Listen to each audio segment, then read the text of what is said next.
BSc part first year, paper third, unit third, online classes में आपका स्वागत है। हम इससे पहले वाली क्लास में क्या पढ़ रहे थे? रिप्रोडक्शन पढ़ रहे थे ब्रायोफाइटा का। ठीक है, तो हमने ब्रायोफाइटा का रिप्रोडक्शन जो पढ़ा है उसमें हमने वेजिटेटिव रिप्रोडक्शन पढ़ा है। ठीक है, तो वेजिटेटिव रिप्रोडक्शन हम कंप्लीटली पढ़ चुके हैं। अब हम पढ़ेंगे नेक्स्ट लैंगिक जनन के बारे में या सेक्सुअल रिप्रोडक्शन के बारे में। ठीक है, देखिए टॉपिक डाल लीजिए। शैवालों में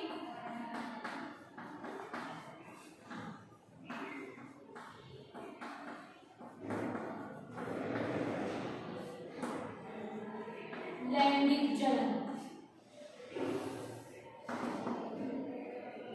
शैवालों में लैंगिक जनन, इसको अब हम पढ़ेंगे। ओके, टॉपिक डाल लीजिए और लिखिए इसमें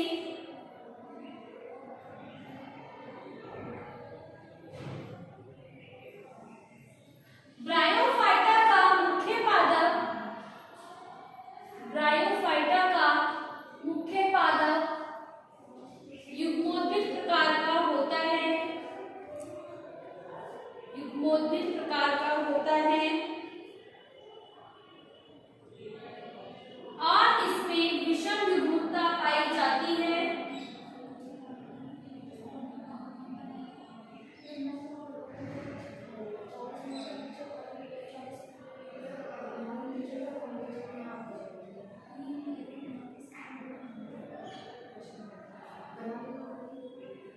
विषम युग्मता पाई जाती है।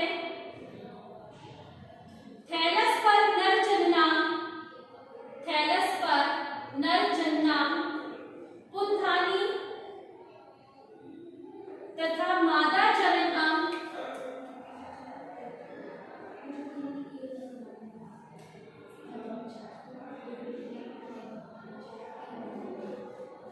तथा मादा जननांग उपस्थित होते हैं, उपस्थित होते हैं।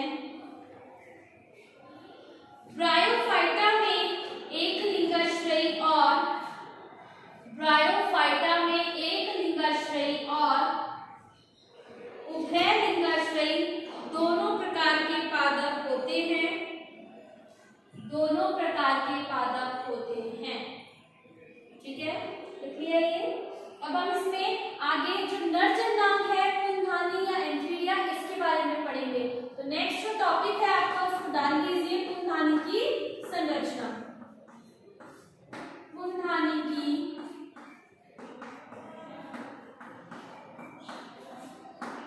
संरचना। ओके, देखिए इसमें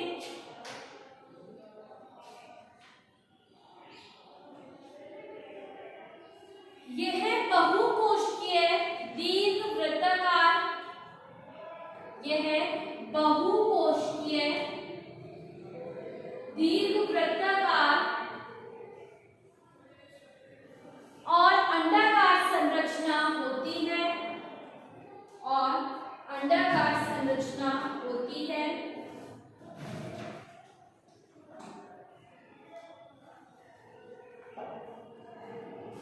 संरचना होती है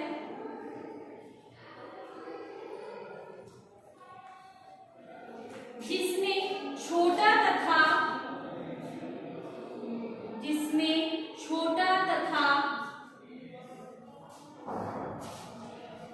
बड़ा व्रंत उपस्थित होता है, बड़ा व्रंत उपस्थित होता है।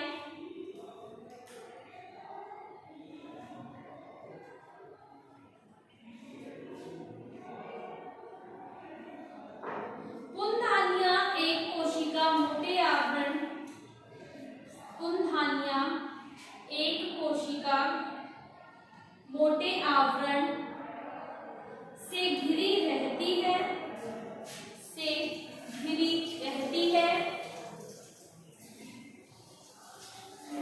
पुंखानी के भीतर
बहुत मोटे आवरण से घिरी हुई है और इसके अंदर जो कोशिकाएं होंगी वो होंगी पुंधानी मात्र कोशिकाएं। कौन सी कोशिकाएं होंगी? पुंधानी मात्र कोशिकाएं होती हैं।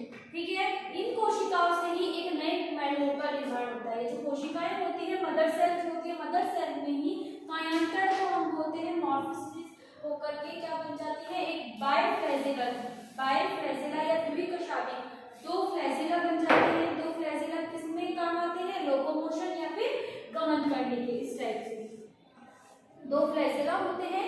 ये फ्लैजेला जो लिक्विड बेस होता है फीमेल पार्ट में, ठीक है, वहां पे ये क्या करते हैं? इसको लोकोमोशन या गमन करने की क्रिया करते हैं। ठीक है, कहां तक पहुंचाते हैं? स्त्रीधानी आंत के गोनिया तक पहुंचाते हैं। ठीक है, फ्लैजेला। नेक्स्ट आ लीजिए स्त्रीधानी की संरचना।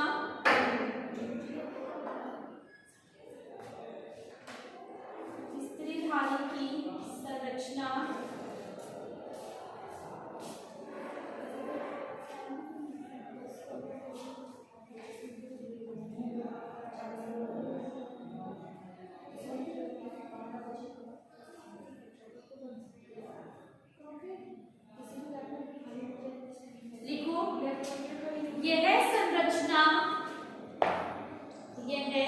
संरचना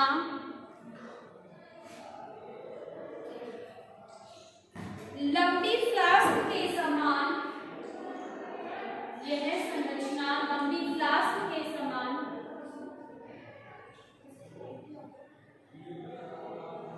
अवृत और सेवृत होती है।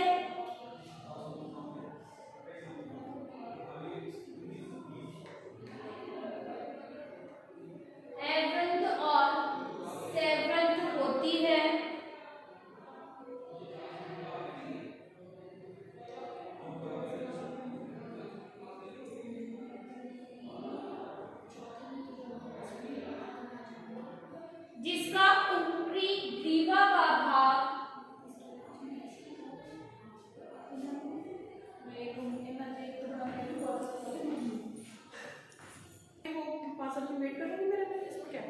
जिसका ऊपरी ग्रीवा का भाग जिसका ऊपरी ग्रीवा का भाग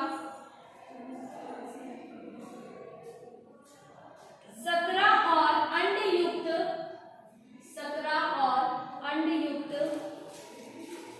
आधारी भाग फूला हुआ होता है।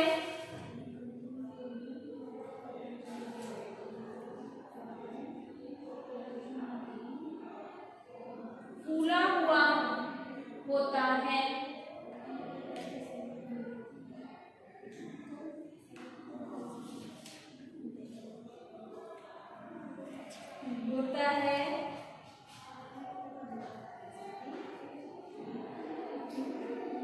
फूला हुआ होता है। ठीक है, ये हो गया स्त्रीधानी। नेक्स्ट निषेचन।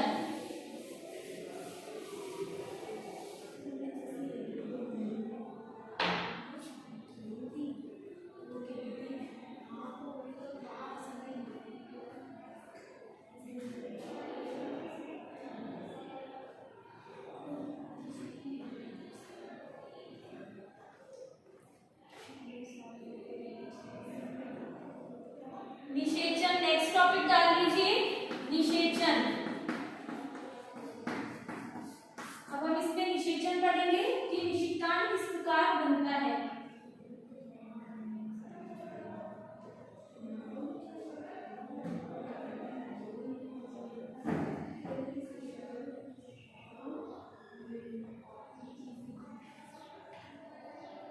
निषेचन लिखो, ब्रायोफाइटा में जल की उपस्थिति, ब्रायोफाइटा में जल की उपस्थिति में निषेचन क्रिया संपन्न होती है। में निषेचन क्रिया संपन्न होती है।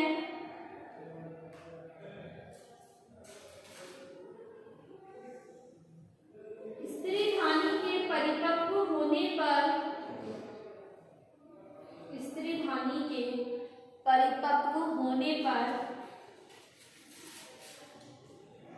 ग्रीवा और अंडदानाल की कोशिकाएं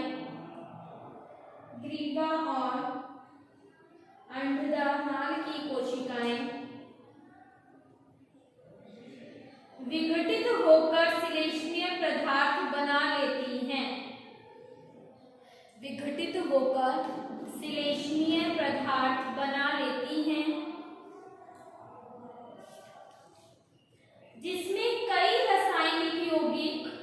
जिसमें कई रासायनिक यौगिक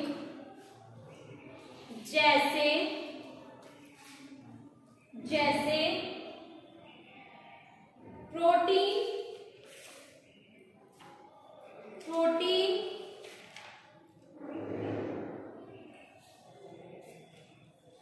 पोटेशियम के लवण आदि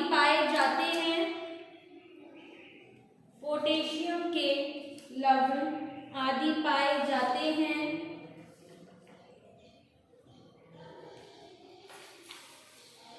श्लेष्मा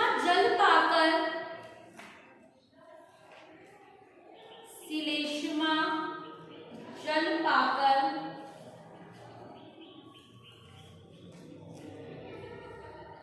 फूल जाती है।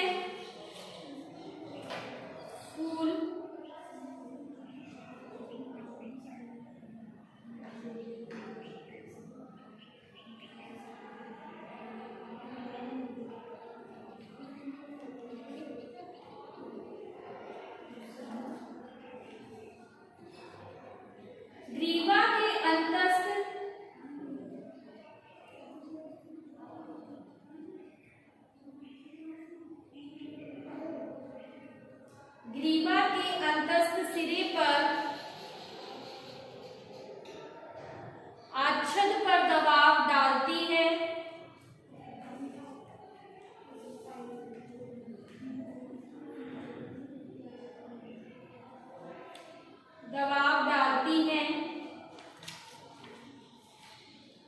जिससे स्त्रीधानी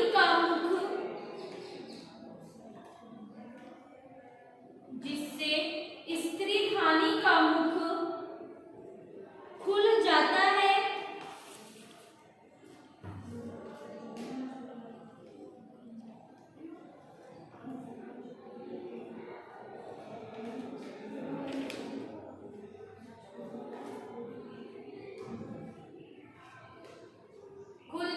है।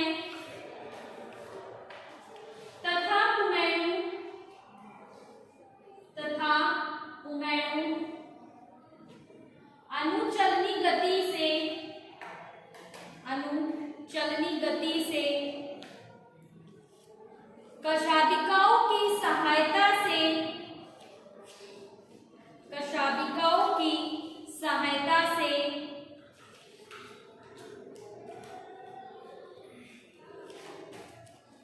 तैरते हुए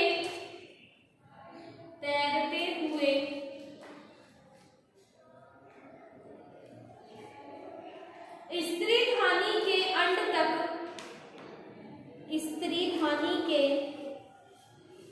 अंड तक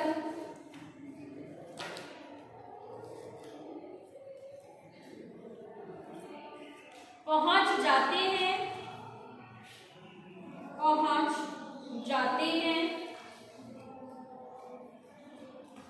कई पुमैणु अंड कशाभिका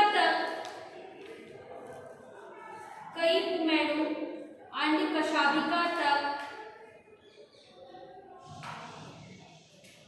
पहुंच जाते हैं।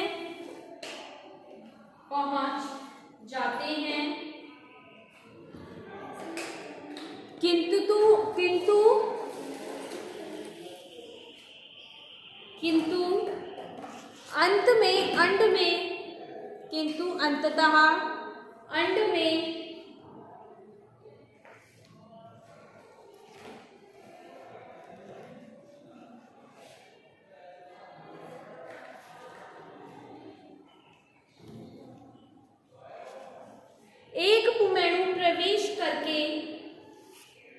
एक पुमैणु प्रवेश करके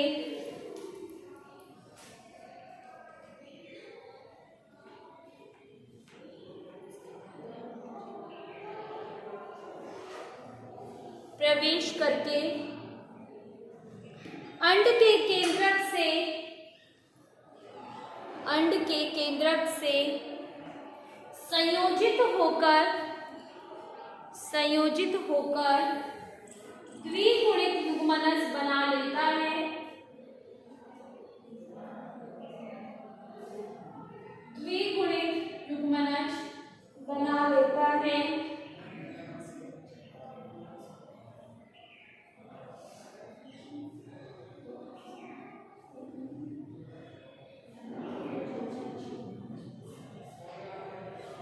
द्विगुणित युग्मनज बना लेता है तथा शेष कुमेणु नष्ट हो जाते हैं। तथा शेष कुमेणु नष्ट हो जाते हैं।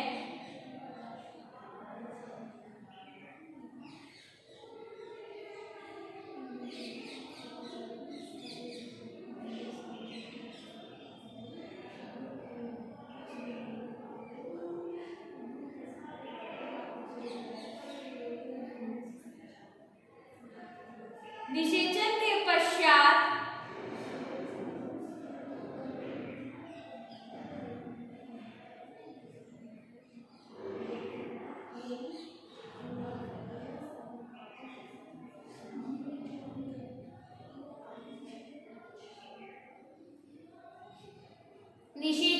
पश्चात स्त्री धानी के ऊपर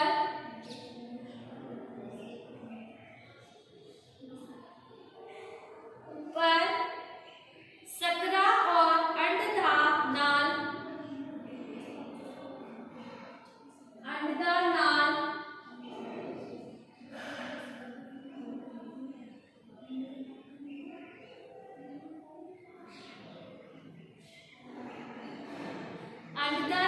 वाला भाग श्लेष्मा से अवरुद्ध हो जाता है। श्लेष्मा से अवरुद्ध हो जाता है।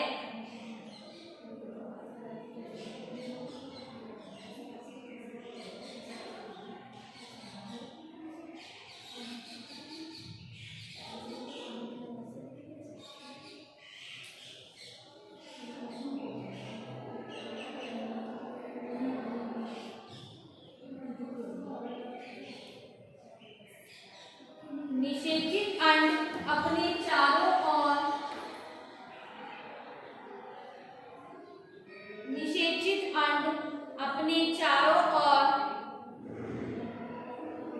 सेल्यूलोज की भित्ति निर्मित कर लेता है। सेल्यूलोज की भित्ति निर्मित कर लेता है तथा निषिक्तांड में रूपांतरित हो जाता है। तथा निषिक्तांड में रूपांतरित हो जाता है।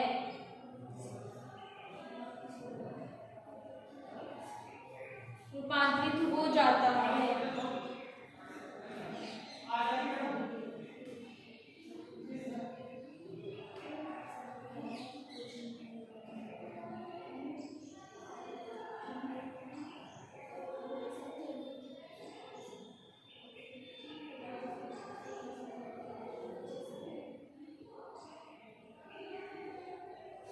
रूपांतरित हो जाता है। ठीक है, तो ये हो गया, क्या हुआ ये निषेचन के बारे में।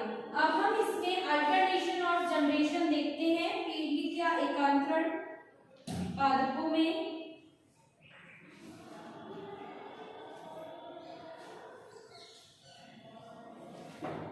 नेक्स्ट, ब्रायोफाइटा में पीढ़ी एकांतरण।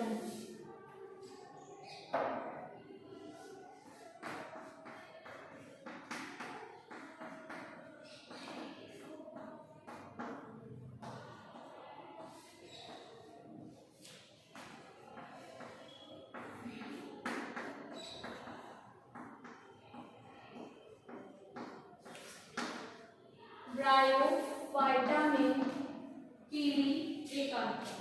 ठीक है, इसको देखेंगे आप।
पीढ़ी का एकांतरण, पीढ़ी का किस प्रकार एकांतरण होता है? देखो यहाँ पर हमारे पास होता है बीजाणुविद पादप, ठीक है, स्पोरोफाइटिक प्लांट, जिसमें अर्धसूत्री विभाजन होता है और बीजाणु बनते हैं, ठीक है। बीजाणु क्या बना लेते हैं? युग्मोद्भिद पादप बना लेते हैं। क्या बना लेते हैं? युग्मोद्भिद पादप, ठीक है। यहाँ कैसे समझ में आया? युग्मोद्भिद पादपों से क्या बनता है? अंड और पुंकेसर। जब अंड और पुंकेसर आपस में संलयित होते हैं तो युग्मनज बना लेते हैं और यही युग्मनज आगे मैच्योर होकर दोबारा बीजाणुविद पादप बना लेता है, 2 स्टेज बना लेता है। इसको नोट करिए।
ब्रायोफाइटा का जो फर्स्ट यूज है औषधि के रूप में किया जाता है, ठीक है, औषधि में।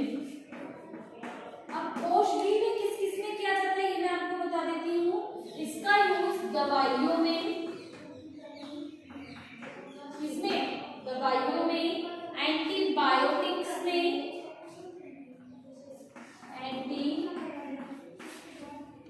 बायोटिक्स में, अच्छे वातावरण के सूचक के रूप में, स्वच्छ वातावरण करने के लिए, ठीक है, अच्छे वातावरण के सूचक रूप में, अच्छे वातावरण के सूचक रूप में, वायु प्रदूषण की मॉनिटरिंग में, वायु प्रदूषण की मॉनिटरिंग में,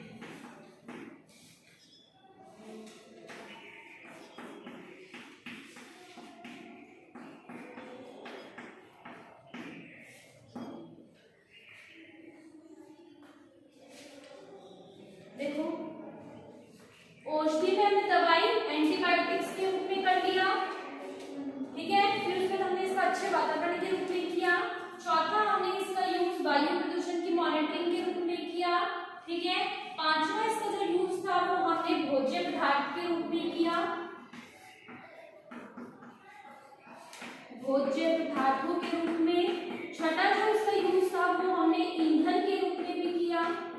ईंधन के रूप में करने से वातावरण क्या होता है, स्वच्छ होता है। कैसा होता है, स्वच्छ होता है।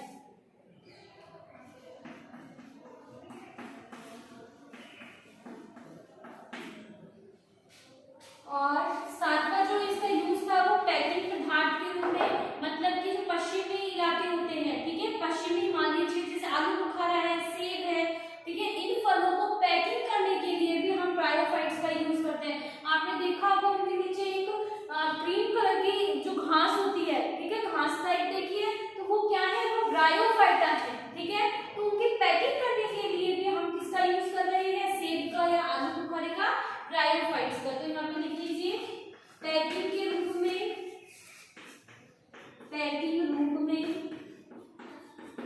ठीक है।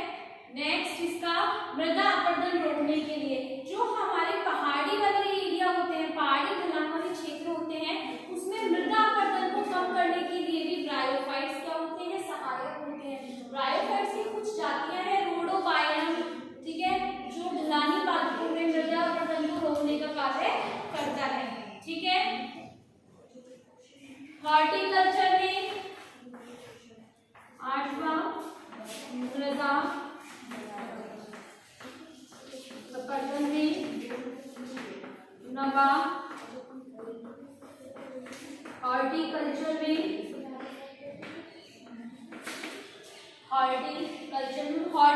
क्या होता है, हॉर्टिकल्चर का मतलब ये होता है कि उच्च स्तर का जो शोधन पदार्थ है, ठीक है, हम उसको देते हैं, इसीलिए हॉर्टिकल्चर बहुत उपयोगी होती है। ये क्या करती है, गुणात्मकता, जो हमारी किसी भी फसल की जो क्वालिटी होती है उसमें सुधार आता है, नमी होती है, खनिज पदार्थों में भी वृद्धि होती है, ठीक है। खेतों में, गमलों में पानी और खनिज पदार्थों को सोखने के लिए, ठीक है, ये प्रयुक्त किया जाता है, ठीक है। पीएच जिसकी हम याद करते हैं हॉर्टिकल्चर में। जलाशयों का स्थिरीकरण में 10वां, जलाशयों का स्थिरीकरण,